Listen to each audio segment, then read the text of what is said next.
Hey, everybody, welcome to the Jimmy Dore Show. I'm here with Ron Placone. Hey, Jimmy.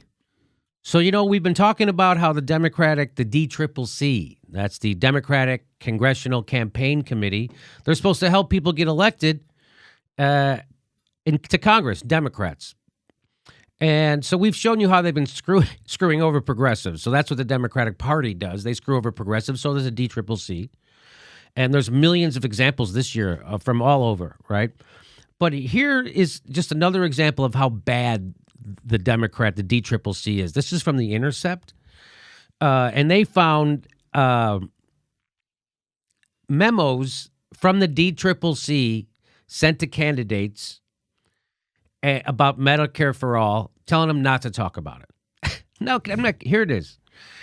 In the wake of the election, the Democratic Congressional Campaign Committee, which works to elect Democrats to the U.S. House, commissioned a survey and analysis from Greenberg, Quinlan, Rossner Research and GBA Strategies to help think through healthcare messaging. I think Bernie had his messaging down. Oh, yeah, again, there's a template for how to win this. It's Bernie's campaign. Mm-hmm. There's an MSNBC video. You can watch it. You can see him get a standing ovation, and you can just take cliff notes about what he said. Yeah. Done. There you go. So, again, this whole thing of we don't know how to... No. What they want to do is find messaging that sounds progressive to fool you, but they're still corporatists and you ain't getting single payer, okay? Because we're Democrats and we're bought. That's what this is. So the messaging handouts obtained by The Intercept made clear where the party wants its candidates to stand when it comes to healthcare reform, preferably nowhere. But certainly not with single payer advocates.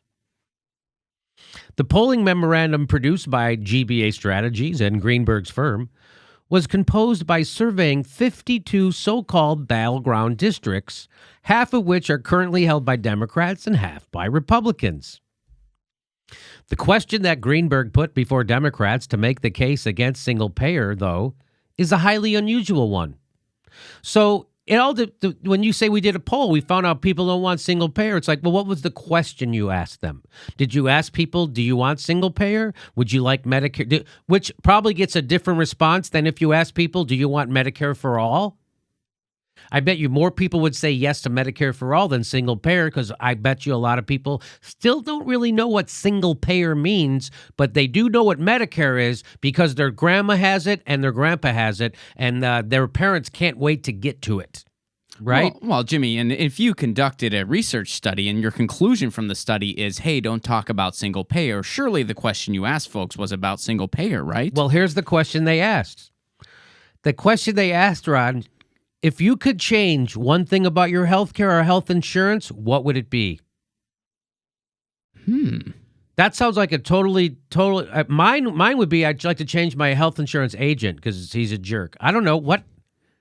That doesn't sound like, hey, would you like to trade in your current healthcare system for a new one, meaning Medicare for all? That would be the question. Yeah. That's not the question they asked. So they asked this question.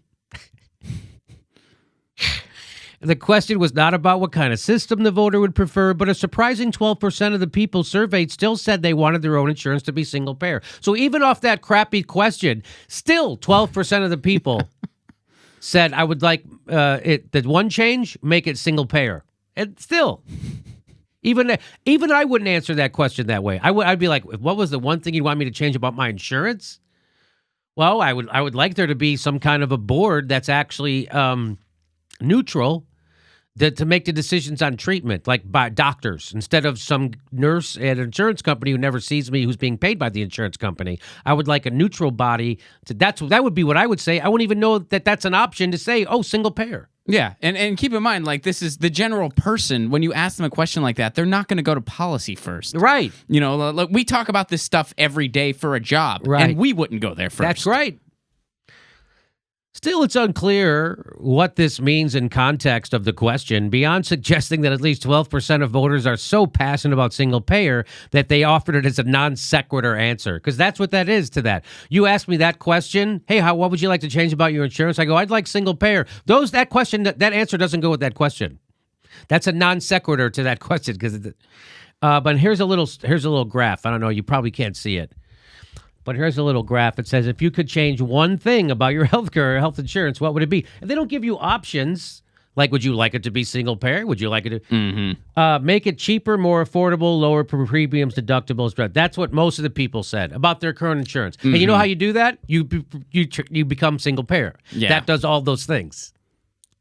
So maybe that would mean people would want single payer because that's what accomplishes those things. And your ideas don't. And Obamacare rates still skyrocketed. Prescription drug prices skyrocketed. Right? Under Obamacare, 30 million people, 28 million people still left out. 12% said nothing, no complaints. Those are really rich people who self-insure. They don't have any problem, or they're on they're Medicare. really healthy. Those might be a lot of those people who are on Medicare. Yeah, Medicare. They're already on single payer. Okay, make it a single payer universal. So some people said... Some people just straight up said They just straight up said it. Then make it easier to understand and less complicated. 5% of the people said make it easier and less complicated. 4% have more choices of plans. That would also... I would put that in single payer. Get government out of healthcare. 4% said that. Who would those people be? I don't know. Those aren't people on Medicare. Yeah. That's not those people. Make me only pay for what I need, says 2%. That's not how insurance works. Actually, you know what? I bet those 4% are the people that the ACA really screwed them over. Oh, the 4% That's who probably, said get government out of and healthcare? they think it's because They think it's because of government? They don't think it's because of the, And then 1% says get rid of individual mandate. 1%. That's everybody under 20 years old. So there's your DCCC.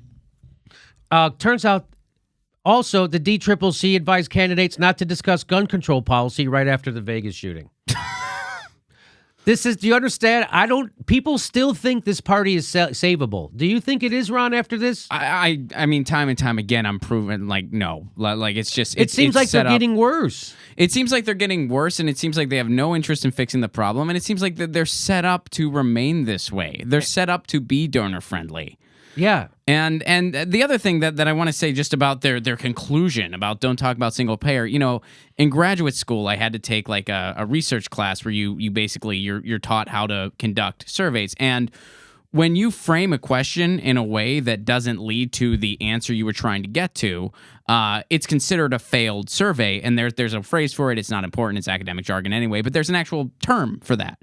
That's what this is. This is if they were trying to get to don't discuss single payer, their question on how to get there was totally null and void. It was a bad survey. It was bad research. They're a research agency. They know that. They know what they were doing. So it's almost like the DCCC is just trying to justify being against single payer. That's exactly what this is, Ron. Yes, this is hey, this is where we want you guys to end up. No single payer. Now go do a survey and come up with that with those conclusions. That's what they're doing, and we're going to pay you to do it. And if you don't do it, we won't pay you. Tell me, right? That's what they're saying. It's like there's no way you are this stupid and tone deaf. There's just no way. So you're just set up to fail on purpose, which, yes, leads to the conclusion that, I don't think this party's savable. But getting back to the Medicare, this is from The Intercept. So part of the memo produced by Greenberg follows up with an additional talking points for members of Congress to use back in their districts. So after they do this bogus polling that says people don't want single payer, they then come up with talking points for congressional candidates or Congress people to use back in their districts. And here's some of it. I'll read that to you, what it says. It says the Republican plan should be the focus, meaning if you talk to anybody in your district, focus on the Republicans' plan, meaning don't focus on your plan, what you're offering. Why? Because you ain't offering them anything. That's exactly what we've been saying all along. The Democrats need their own agenda. They need to push together their own agenda. They need to all be screaming single payer, free college, end the wars, living wage, tax the banks, break up. That's what and they're not. They don't have an alternative. That's the problem. So there they go. The Republican plan should be the focus. But in terms of what Democrats would do to improve health care, communicate clear, simple ideas about lowering people's health care costs, not about single payer. The first thing they say is what you should say as a Democrat, well, we should allow the federal government to negotiate with drug companies to get a lower price on medications for people on Medicare, like the Veteran Affairs Department does. Guess why they don't do that now? Because the Democrats and Barack Obama gave that away to the big pharma so they could pass Obamacare. Yeah, they could have insisted on that. Barack Obama and the Democrats knuckled under to their donors. We should already have this. The Democrats already controlled Congress completely and the White House. We should already have all this. We didn't even negotiate with Medicaid because of Barack Obama and the Democrats. They don't even negotiate drug prices. Whatever the drug companies say you have to pay, we have to pay. Number 2, allow middle-class families to qualify for tax breaks to reduce their health care costs. But stay away from specifics on which income bracket should qualify. That's what it says. Unbelievable. This is the advice the DCCC gives to Congress. Now, you wonder why half the country doesn't vote? Do you wonder why we need a third party? Why we need a revolution? If pressed on how to deal with insurance companies, the following is a top-tested proposal. Require audits of insurance companies to ensure they are reducing administrative costs. So this is all just talking points to tell people in lieu of actually solving their problems, in lieu of actually trying to help them in the way you know you should help them. This is what the Democrats say. Bullshit your own constituents. Bullshit them. That's what politicians should do. Why? Because we're not really trying to help them. We're trying to satisfy our corporate donors. Oh, my God.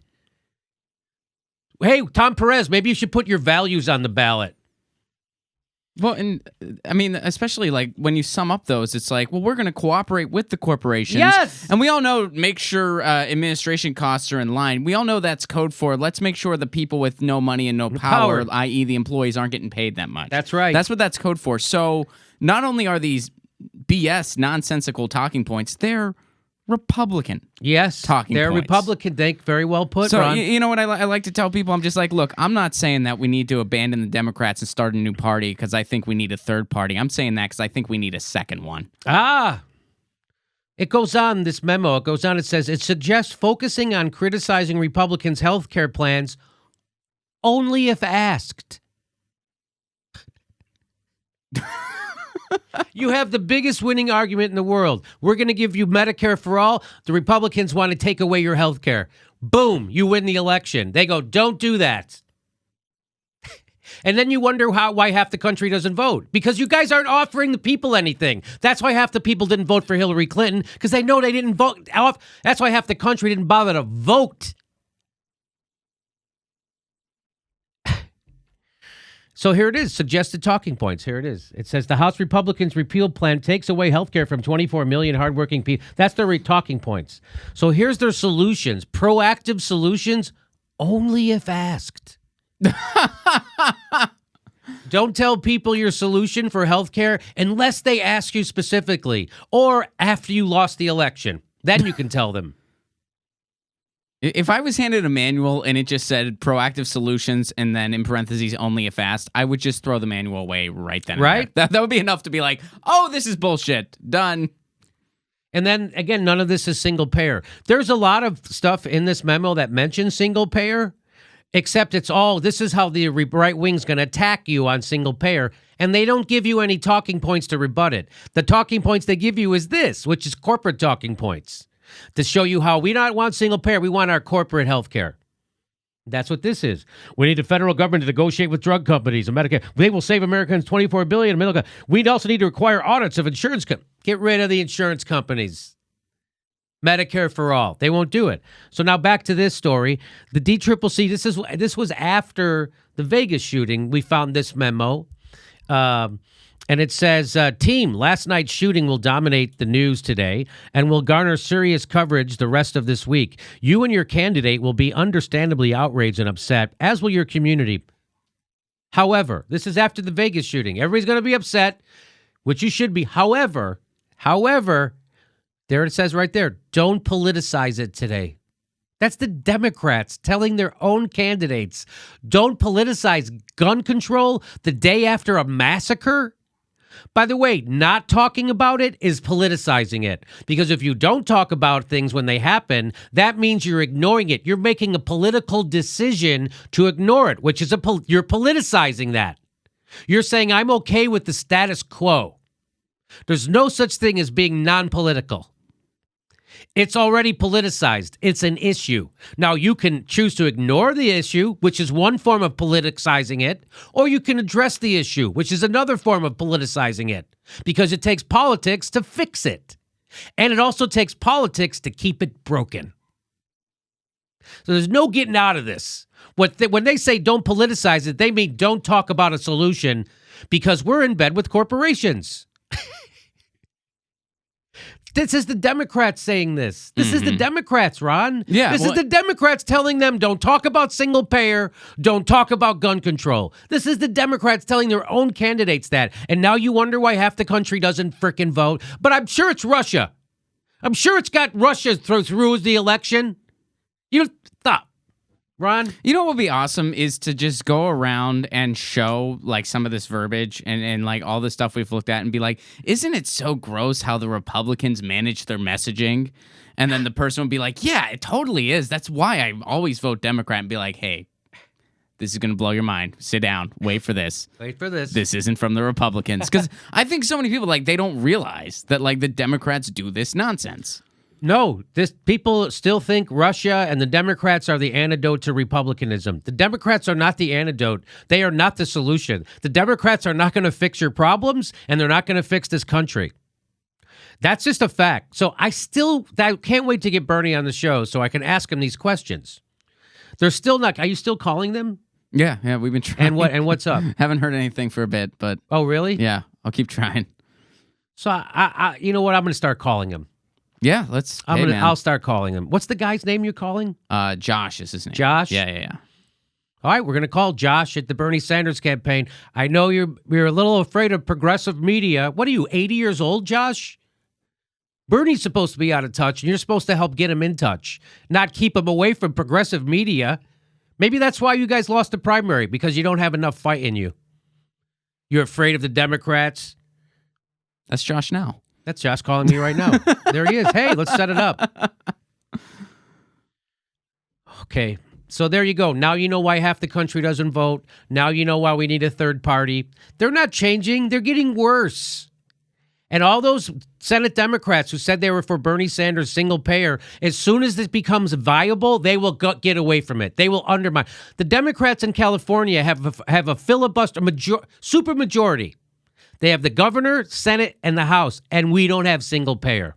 Why? Because Anthony Rendon is bought. That's why. Because the head of the party in California used to be a lobbyist for the pharmaceutical industry. Eric, what's his name? Bauman? Mm-hmm. That's why. This is why I say you got to stop voting lesser to evil, because they're evil. That's why, because they don't want to fix your problems. Oh, we'll vote for the puppet on the left instead of the puppet on the right, and then we'll wag our finger at everybody else who doesn't vote to prop up a one-party corporatism, which is what this is. Okay, we'll see you March 26th. That's in Austin. We just added another show in Austin on a Monday night. March 26th, we'll see you in Austin. March 30th, we'll see you in Burbank, California. Please make sure you're subscribed, because even if you think you are, you're not. Just check. Just make sure you check. And if you can become a patron, all more power to you. Thank you for your support.